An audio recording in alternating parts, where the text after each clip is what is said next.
नमस्कार, बिहार तक देख रहे हैं आप और आपके साथ मैं हूं आशीष अभिनव। देखिए, चुनाव खत्म हो चुका है और नीतीश कुमार एक बार फिर से बिहार के मुख्यमंत्री बन चुके हैं अपार जन समर्थन के साथ। लेकिन नीतीश कुमार की पार्टी इन दिनों सुपर एक्टिव मोड में और खुद मुख्यमंत्री लगातार एक्शन मोड में नजर आ रहे हैं। सदस्यता अभियान जेडीयू ने शुरू कर दिया है। इंद्रमोहन सर, क्या जनता दल यूनाइटेड जो है, सवाल तो यही है जो मैं चाहता हूं कि जरा आपसे पूछ लूं कि क्या नीतीश अभी बहुत कुछ करने वाले हैं? क्योंकि देखिए, जिस तरीके से संगठनात्मक बदलाव की तरफ जनता दल यूनाइटेड बढ़ रही है, एक ऐसे समय में जब 85 विधायक नीतीश कुमार के साथ हैं और 202 सीटों के साथ प्रचंड जीत एनडीए को मिली है, नीतीश कुमार आखिर चाहते क्या हैं? अब निशांत की भी चर्चा होगी, लेकिन नीतीश कुमार के मन में अभी क्या चल रहा है? सदस्यता अभियान तो शुरू कर दिया है। देखिए, मेरा ये मानना है कि भले जेडीयू ने सदस्यता अभियान शुरू कर दिया हो, नीतीश कुमार बिल्कुल नहीं थके हैं, ना रुक रहे हैं। लगातार वो अनवरत उनकी यात्रा जारी है, बल्कि इस बार तो अब कुछ ज़्यादा एक्टिव दिख रहे हैं मुझे। हर दिन की उनकी दिनचर्या को अगर देखा जाए तो सुपर एक्टिव सीएम के तौर पर मुझे वो दिखते हैं। लेकिन इन सब के बीच पर्दे के पीछे के दो चेहरों का जिक्र होना चाहिए जेडीयू में, कि जेडीयू ऐसे ही ये परफॉर्म नहीं कर रही। एक राष्ट्रीय कार्यकारी अध्यक्ष बने संजय झा का भी जिक्र होना चाहिए। अगर यह जीत नीतीश कुमार की है तो यह जीत संजय झा की भी है, क्योंकि आप देखिए कि जिस दौर में संजय झा को कार्यकारी अध्यक्ष बनाया गया, उस वक्त चर्चा क्या चल रही थी? चर्चा चल रही थी फिर से महागठबंधन, एनडीए क्या होगा, क्या आप एक फॉरवर्ड के हाथ में पार्टी की कमान दे देंगे, पार्टी किसकी है, पार्टी चला नीतीश रहे थे और अब संजय झा इसको कैसे संभालेंगे। लेकिन उन्हीं की अगुवाई में पूरा चुनाव हो गया। और दूसरे शख्स हैं मनीष वर्मा, इनकी भी चर्चा जबरदस्त होती है कि मनीष वर्मा ने पर्दे के पीछे से पूरा जो ये है चुनाव कैंपेन देखा है और नीतीश कुमार के एक तरीके से दाएं। अभी बगल में दिखते भी खूब है मनीष वर्मा, खूब दिखते हैं, बहुत एक्टिव हैं और जाति की राजनीति में बिल्कुल फिट बैठ रहे हैं। सिर्फ चक्कर ये है कि एक्टिव राजनीति में कैसे आएंगे, इसके लिए कोई स्टेप नहीं मिल रहा कि आप एक छलांग इधर लगाएं तो उधर पहुंच जाएं। ये वाला अभी तक वो हो नहीं पाया है कि कैसे ये संभव है। खैर, इन सबसे बड़ी बात ये कि जेडीयू क्या चाहती। देखिए, जेडीयू के दिल में एक कसक जरूर रही जेडीयू के तमाम बड़े नेताओं में कि 101 और 101 सीट पर लड़े और काश बीजेपी से एक सीट ज्यादा आ गया होता। ये भले आप कहिए कि इसका क्या ही, अगर आपको 90 ही आ जाते तो क्या फर्क पड़ता, आप तो बहुमत से बहुत आगे हैं। लेकिन फर्क एक मनोबल का पड़ता जेडीयू को, क्योंकि जेडीयू के मन में ये टीस रह गई कि हमेशा वो बीजेपी से पीछे रह गई, जबकि सरकार बनाने के लिए बिना जेडीयू की सरकार नहीं बन सकती, बिना नीतीश के सरकार नहीं बन सकती। लेकिन पार्टी छोटी हो जाती है।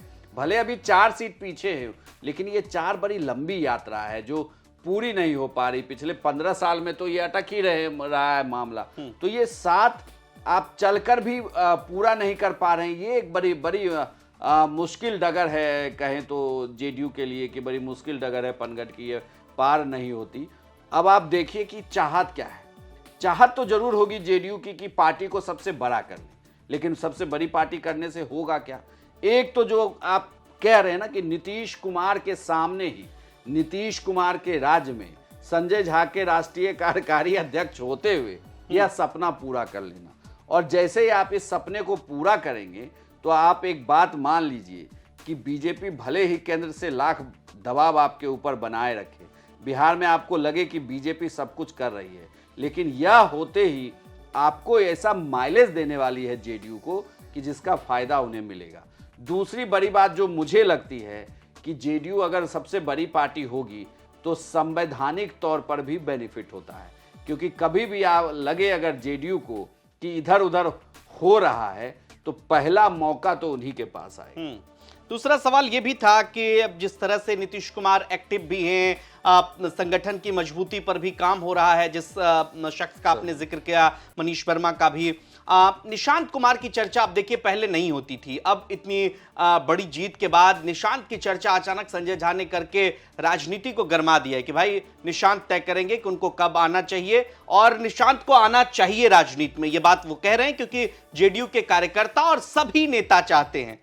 सभी नेता का जब जिक्र कर रहे हैं तो उसमें नीतीश कुमार का भी नाम शामिल है। तो क्या जेडीयू अब निशांत कुमार को लेकर के भी सोच रही है कि संगठन या सरकार में उन्हें कोई बड़ी जिम्मेदारी दे दी जाए और अचानक से एक बड़े नेता के तौर पर निशांत की ताजपोशी हो जाए, चाहे सरकार में या संगठन में। देखिए, एक वरिष्ठ पत्रकार का ये कहना है, मतलब वरिष्ठ मैं इस संदर्भ में कह रहा हूँ कि उन्होंने कई किताबें लिखी और काफ़ी बड़ा अनुभव है, 40 सालों का पत्रकारिता का अनुभव। उनका ये कहना था कि जितनी भी क्षेत्रीय पार्टियां होती हैं, मतलब जो ऐसे छत्रप हैं, इनकी पार्टियां बचती तभी है जब उस पार्टी में आपकी विरासत उसको संभाले। तब बाप का बेटा अगर आ जाए तो वो राजनीति आगे बढ़ती चली जाएगी, अगर वो नहीं होगा तो मुश्किल होगी। कई सारे उन्होंने उदाहरण भी दिए कि कई पार्टियों की राजनीति खत्म होने की कगार पर आई क्योंकि वहाँ पर विरासत संभालने वाला कोई था नहीं। लेकिन नीतीश कुमार के केस में, जेडीयू के केस में भी अब देखिए, जैसे मैं पहले ही जिक्र कर रहा था संजय झा का, क्यों?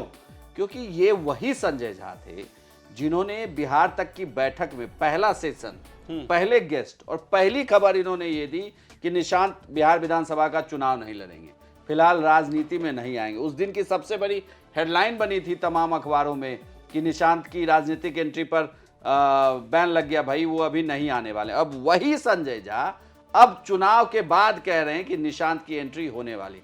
इसका मतलब कि उस वक्त की परिस्थिति और अभी की परिस्थितियों में अंतर है और इस अंतर को देखते हुए चूंकि अब ये आपको सूट कर रहा है, इसलिए अब आप कह रहे हैं कि निशांत की एंट्री होगी। और निशांत की एंट्री होने से फायदा सिर्फ इतना भर नहीं है कि नीतीश की विरासत वो संभालेंगे, बल्कि पार्टी को एक वो चेहरा मिलेगा, वो युवा चेहरा जिस पर विश्वास होगा। और सबसे बड़ी बात यह है कि पार्टी जिस वोट बैंक के आधार पर बनी है, जिसके पीछे उनका वोट बैंक है, वो चेहरा वही होगा और नीतीश कुमार की विश्वसनीयता। दूसरी, मैं ये मानता हूं कि निशांत चूंकि कम बात करते हैं तो निशांत बड़े संयमित हैं, उनकी सादगी की भी खूब तारीफ होती है, बड़े संयमित से दिखते हैं। तो ये चीजें भी लोगों को बहुत किक देती है कि वो आपको चप्पल में दिखते हैं, कुर्ते पैजामा में दिख जाते हैं, बड़े आराम से अपने पिता से गले लगते हुए दिख जाते हैं। तो ये चीजें एक और, जहां आप दूसरी ओर आप देखिए कि बिहार की राजनीति में जितने युवा हैं आप उनसे कंपेयर करेंगे तो वो बड़े पीछे से दिखेंगे आपको कि कुछ ज़्यादा ही सादगी है इनमें। तो वो लोगों को, जनता को लुभा सकती है, तो वो भी बेनिफिट होगा। और सबसे बड़ी बात ये कि जब निशांत अगर चेहरे के तौर पर जेडीयू के होंगे तो पार्टी में किसी तरीके से टूट मतलब इन चीज़ों से थोड़ा पार्टी दूर रहेगी, किसी तरीके का डर नहीं होगा। ठीक है, एक आखिरी सवाल ये कि नीतीश कुमार जिस अंदाज में राजनीति कर रहे हैं, संगठन को लेकर के जिस तरह से सुपर एक्टिव मोड में अब नजर आ रहे हैं, निशांत के एंट्री को लेकर के भी खूब चर्चा है, क्या ये जो कवायद है ये कितने दिनों में पूरी हो जाएगी निशांत को लेकर के? क्या ये 2-4-6 महीने का वक्त लेंगे या अचानक से एक दिन कोई बड़ा फैसला होगा और निशांत कुमार की एंट्री हो जाएगी? क्योंकि देखिए अब बड़ा हैपनिंग कुछ होने वाला है नहीं पॉलिटिक्स में, खास करके चूंकि एक स्थिर सरकार जब होती है तो कोई बड़ी हैपनिंग नहीं होती है।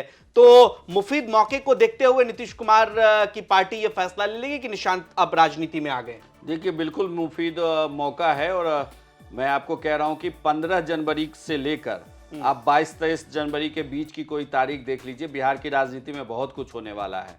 बिहार की राजनीति में कुछ तो होगा। ये इतनी शांति बिहार को आदत नहीं है कि चीजें, खास करके नीतीश कुमार को लेकर कि इतनी भी चीजें शांत हो जाए। और अभी देखिए चल क्या रहा है बिहार में, बीजेपी के सम्राट चौधरी, आज इधर बुलडोजर, आज उधर फलाना, आज उधर उद्योग मंत्री, उधर ये प्रेस कॉन्फ्रेंस, फलाना ढिमकाना। इसमें नीतीश नहीं है तो नीतीश नहीं हो सकते, ये तो नहीं होगा। नीतीश होंगे जरूर, अब निशांत के जरिए होंगे या खुद नीतीश कुमार ही होंगे, इसके लिए थोड़ा इंतजार। लेकिन जो जहां तक मेरी जानकारी है कि 15 तारीख के बाद, माने कि जो दही चूड़ा वाला जो मकर संक्रांति है वो जैसे ही होगा, उसके बाद बिहार में निशांत की एक एंट्री भी होगी। निशांत को किसी उच्च सदन या बिहार में जो आप कहते हैं विधान परिषद के सदस्य होने में थोड़ा वक्त लगेगा, क्योंकि उसमें थोड़ा वक्त चाहिए, उसमें भी 6 महीने के अंदर वो हो जाएंगे। लेकिन सब कुछ लगभग तय है और आगे की पटकथा बिल्कुल तैयार कर दी गई है। अब यहाँ से वो प्रक्रिया आगे बढ़ रही है और धीरे धीरे आप देखेंगे कि वो party Nitish to Nishant transfer हो जाएगी। निश्चित तौर पर तो आपको क्या लगता है कि नीतीश कुमार आने वाले समय में किस तरह की राजनीति करेंगे? बहुत बड़ा डिसीजन भी लेंगे निशांत को लेकर, जनता दल यूनाइटेड को लेकर, और क्या आने वाले दिनों में बिहार राजनीति में कोई बड़ी हलचल भी हो सकती है, खास करके जनता दल यूनाइटेड में सांगठनिक बदलाव को लेकर और निशांत की एंट्री को लेकर? कमेंट सेक्शन में अपनी प्रतिक्रिया दीजिए। तमाम खबरों के लिए देखते रहिए बिहार तक। नमस्कार।